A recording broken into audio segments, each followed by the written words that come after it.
Bonjour les amis. Aujourd'hui, nous allons nous éloigner des livres. Pas pour les oublier, mais pour parler d'un sujet très important. Un sujet qui fait mal au cœur. Un sujet qui touche beaucoup de familles. Aujourd'hui, nous allons parler de familles où les frères et sœurs ne se parlent plus. Je parle avec mon cœur d'enfant. Je parle avec une voix souvent tremblante. Quand les frères s'éloignent, Dieu s'éloigne. Quand ce que Dieu unit se brise, les bénédictions s'envolent. Je vais vous raconter une histoire. Il y avait autrefois, dans un village paisible, une famille simple. Des frères et sœurs vivaient ensemble. Ils mangeaient dans la même assiette. Ils dormaient sous le même toit. Ils riaient ensemble.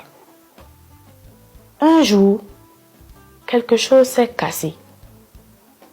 Une parole mal comprise, des disputes, de la fierté, de l'ego.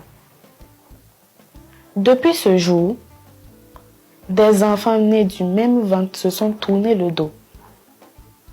Ils ne se parlent plus. Des années plus tard, ils se sont mariés. Des enfants sont nés. Mais les cousins ne se connaissent pas. Ils vivent dans la même ville. Ils portent le même nom. Mais ils s'ignorent. À la maison, les enfants posent des questions. Pourquoi on ne va jamais chez tonton? Pourquoi on ne voit pas tata? Pourquoi les autres enfants ne viennent pas jouer avec nous? Les parents répondent peu. Parfois, ils se taisent. Parfois, ils parlent mal de leurs frères et sœurs. Les enfants écoutent. Les enfants apprennent. Ils apprennent la colère. Ils héritent d'un conflit qui n'est pas le leur. Ils grandissent séparés. Ils perdent le lien familial. Ils perdent le soutien des cousins. Ils perdent une partie de leur histoire.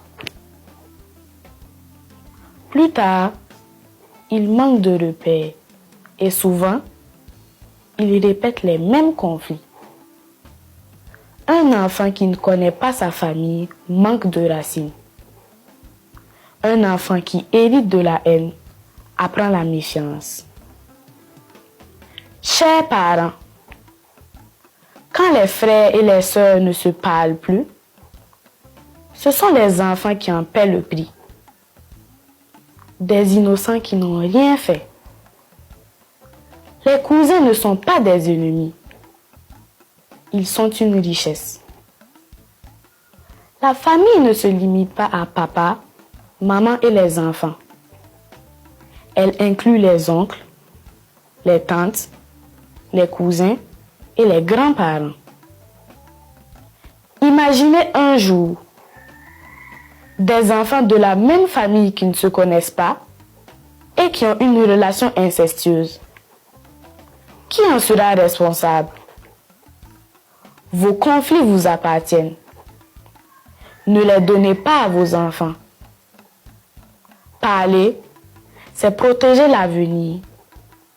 Se réconcilier, c'est réparer l'enfance.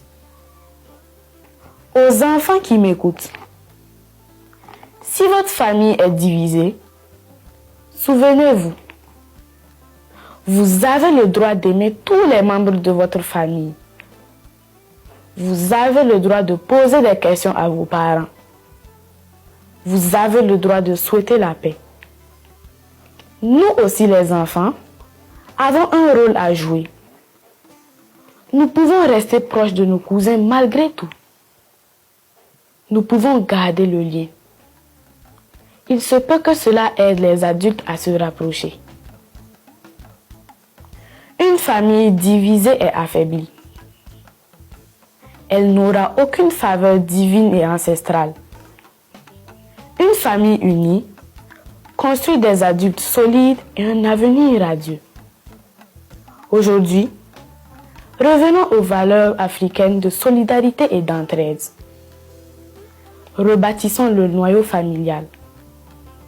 Il est le pilier de notre société. C'était votre ami Iman. On se retrouve bientôt dans Laisse ton écran et lis un livre. En attendant, je souhaite la paix, l'entente et l'unité dans toutes les familles qui l'ont perdu. Au revoir et à très bientôt.